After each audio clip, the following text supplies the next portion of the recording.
नमस्कार दोस्तों, मेरा नाम है डॉक्टर मनन गुप्ता और मैं हूं एक आईवीएफ स्पेशलिस्ट और लैप्रोस्कोपिक सर्जन। आज हम बात करेंगे फाइब्रॉइड यूट्रस की।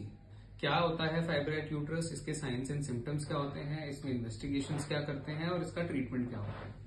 तो फाइब्रॉइड यूट्रस होता है बेसिकली यूट्रस के मायोमेट्रियम का ग्रोथ। वो ग्रोथ बॉडी के इन्फ्लेमेटरी फैक्टर्स की वजह से होता है। ग्रोथ बिल्कुल बेनाइन और हार्मलेस होता है, बट इसको ट्रीट करना जरूरी होता है इससे पहले कि ये हाथ से बाहर चला जाए। तो जब भी किसी को फाइब्रॉइड यूट्रस होता है तो उनको क्या सिम्टम्स होते हैं, तो उनको या तो पेन हो सकता है एब्डोमेन में, एक्सेसिव ब्लीडिंग या इरेगुलर ब्लीडिंग हो सकती है, ब्लोटिंग सेंसेशन हो सकती है या एक एब्डोमिनल मास फील हो सकता है। तो जब भी ये सारी प्रॉब्लम्स हो अपने गायनेकोलॉजिस्ट को जरूर दिखाएं। और फाइब्रॉइड अगर हो तो पहली इन्वेस्टिगेशन और सबसे ज्यादा यूजफुल इन्वेस्टिगेशन होती है एक ultrasound of the abdomen. Ultrasound से हम लोगों को size of the fibroid, location of the fibroid, type of the fibroid, कहां से कहां तक वो जा रहा है, वो सारी प्रॉब्लम सामने आ जाती है। अब फाइब्रॉइड यूट्रस के अंदर हो सकता है, यूट्रस के बाहर हो सकता है, या यूट्रस और यूट्रस की कैविटी के बीच में हो सकता है। तो जो फाइब्रॉइड यूट्रस के अंदर होता है उसको निकालना उन लोगों के लिए बहुत जरूरी है जो बच्चा प्लान कर रहे हैं, because it can lead to infertility. अगर फाइब्रॉइड वहां पे बैठा हुआ है जहां पे बच्चे ने बैठना है तो हमें फाइब्रॉइड निकालना बहुत जरूरी हो जाता है।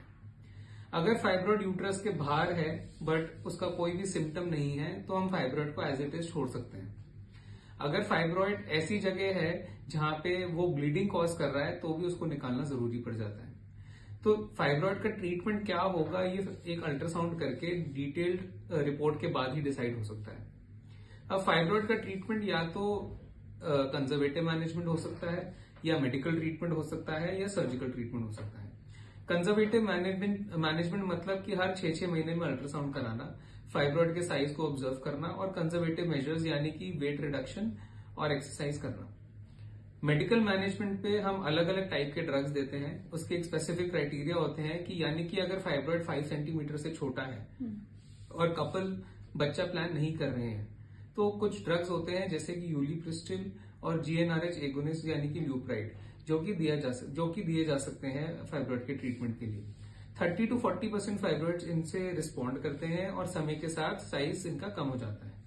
कुछ फाइब्रॉइड होते हैं जो 5 सेंटीमीटर से ऊपर होते हैं, या फिर जिनकी वजह से एक्सेसिव ब्लीडिंग या फिर इनफर्टिलिटी हो रही होती है, या फिर वो ऐसे एज ग्रुप में होते हैं in which the women are post menopausal यानी कि 50 साल से अधिक उम्र वाली लेडीज में होते हैं। उनमें कैंसर का खतरा 3 से 5% होता है, तो उनमें हमेशा हम लोगों को सर्जरी ही करनी पड़ेगी। Now surgery of choice for fibroid uterus is laparoscopic myomectomy, मतलब दूरबीन वाले ऑपरेशन से सिर्फ फाइब्रॉइड को निकाल देना। ये एक बहुत ही सिंपल हार्मलेस सर्जरी होती है, डे केयर सर्जरी होती है। सुबह बुला के शाम को मरीज को डिस्चार्ज किया जा सकता है। कुछ फाइब्रॉइड्स होते हैं जिनमें कुछ कुछ कॉम्प्लिकेशंस भी हो सकती हैं, जैसे कि डीजेनरेशन कॉम्प्लिकेशंस। जो डीजेनरेशन होती हैं वो हाइलैंड डीजेनरेशन, हेमोरेजिक डीजेनरेशन या कैल्सिफाइड डीजेनरेशन हो सकती है, जो आगे जाके कैंसर का रूप भी ले सकती है। तो किसी को अगर फाइब्रॉइड है तो उसको अनमॉनिटर्ड कभी नहीं छोड़ना चाहिए। 6-6 महीने में हमेशा अल्ट्रासाउंड करा लेनी चाहिए। और आप किस कैटेगरी में आते हैं, वेदर आपको मेडिकल ट्रीटमेंट चाहिए, सर्जिकल ट्रीटमेंट चाहिए या कंजर्वेटिव मैनेजमेंट चाहिए, आपके गायनेकोलॉजिस्ट ढंग से डिसाइड कर सकते हैं। तो आज हम यहीं पे समाप्त करेंगे इस वीडियो को।